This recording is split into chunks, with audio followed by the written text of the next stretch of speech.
Alright, welcome back to Lunch at the Market.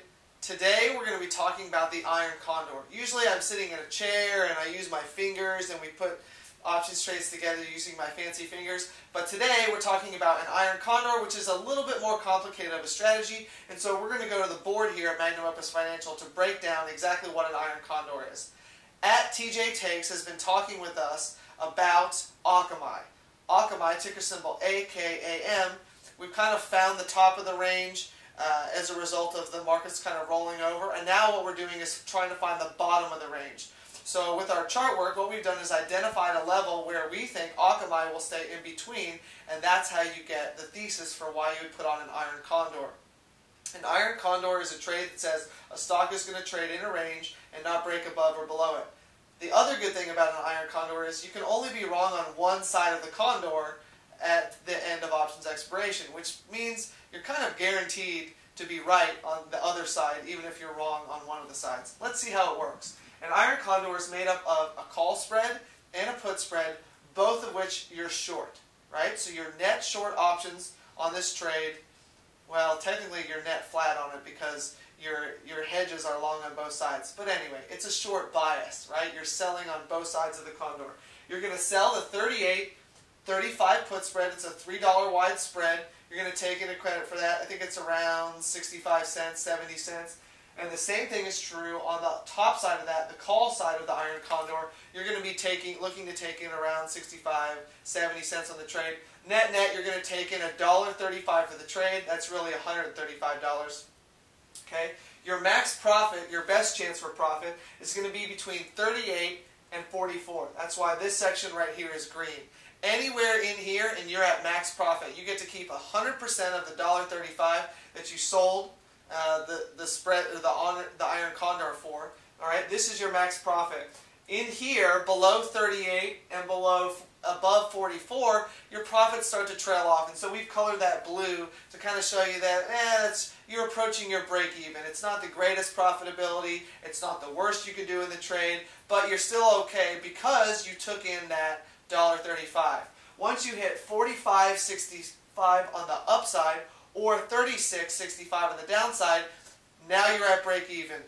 No gain, no loss, no harm, no foul. You can take the trade off, right, and completely walk away. No gain, no loss. Below that, below 36.65, all the way down to 35, that's your max loss, right? It's the $1.65 between those two, and then here it's the $1.35 between these two, right? Between 45, 65, and 47. Okay, that's where your losses are on your Iron Condor. So there's actually a huge amount of leeway before you actually start losing money on this trade. Technically, if the stock stays between 36.65 and 45.65, then you're at break even the whole time, and that's almost $10 wide spread that the stock can stay in.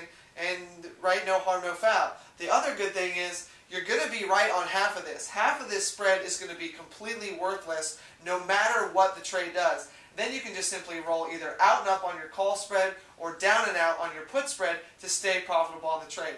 And that's why we like the Iron Condor. You get paid to put it on, so it's an instant winner.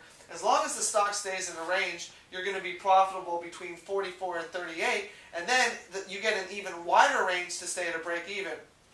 Because at any given time, one side of your Iron Condor is always in great shape, right? A stock on options expiration, which in this case is April, can either only violate to the upside or violate to the downside. If it tries to do both on the same day, boom, boom, well, all you really care about is being right by 4 o'clock on options expiration, right? So check this out, AKAM. How we write this, or how you'll see us on Twitter, is 35, 38, 44, 47 Iron Condor. And we're selling the Condor, meaning we're short the inner strikes and long the outer strikes. So when you see it on Twitter, it'll be 35, 38, 44, 47. And you just have to know how an Iron Condor works, and that's how you figure out what each of the strike means. And then, of course, we've written in for you long, short, short, long, so that way you can tell whether you're short or long the strike. So hopefully this helps. Alright, so we had a question from @NCLobo about the Akamai Iron Condor, and we got that covered for you. Now we're going to answer a question from @OS_EM, which we actually have no idea what it means because even after our conversation with them, they just would rather remain anonymous. Hey, that's fine. As long as you're a great part of our community, you can ask questions until the cows come home, and we don't have to know anything about you. In fact, you really don't know anything about us other than the fact that my name's Brad and Rachel's name is Rachel, and that we have interns and all other people running around. Alright, we're getting off track.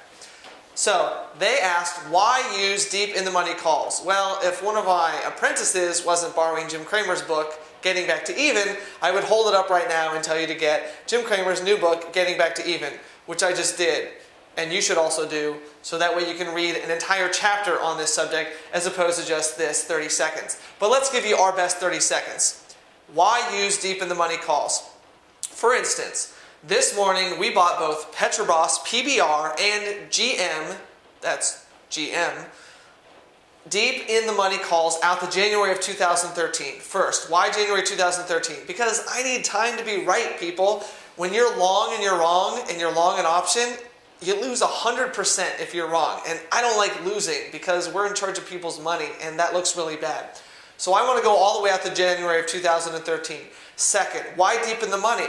The deeper in the money you go, the less time value is part of the price that you pay for the option. Meaning, I only paid about $1.50 for time value on our GM options. Seriously.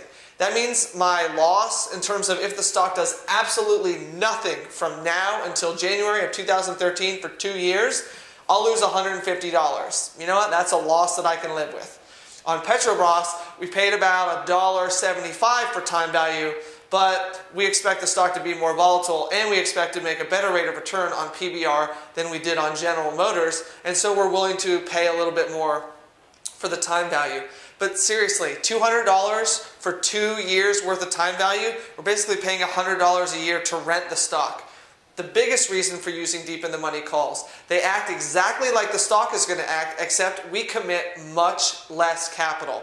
I think the GMs we paid about $1,475 for the right to control 100 shares, and 100 shares of the stock would cost you $3,300. So we have a better than 50% savings, and we get the exact same bang for buck out of owning the deep in the money call as we do the stock. The same is true for Petrobras. Right? We get to control 100 shares of Petrobras for around, say, $1,600, just under $1,700. But to buy 100 shares of Petrobras would cost us $4,000. That's like a 60% savings, right? It's like going for shopping and you expect to pay $150 for a pair of pants, but you get the pair of pants for $100 and you get to save 50%.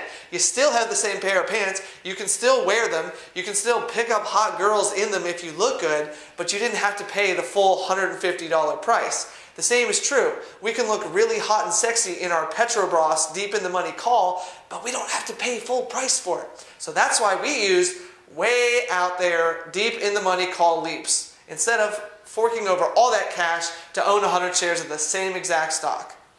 Thanks for your question, @OS_EM.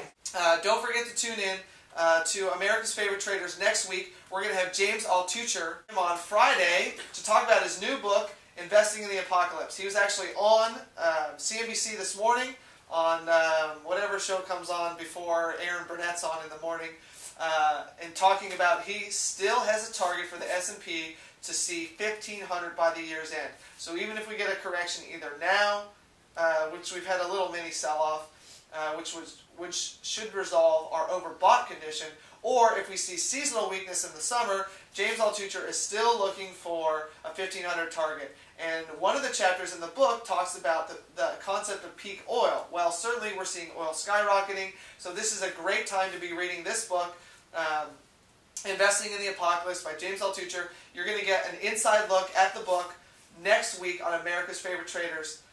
So thanks for tuning in again today for Lunch in the Market. Have a great day, and we will see you tomorrow.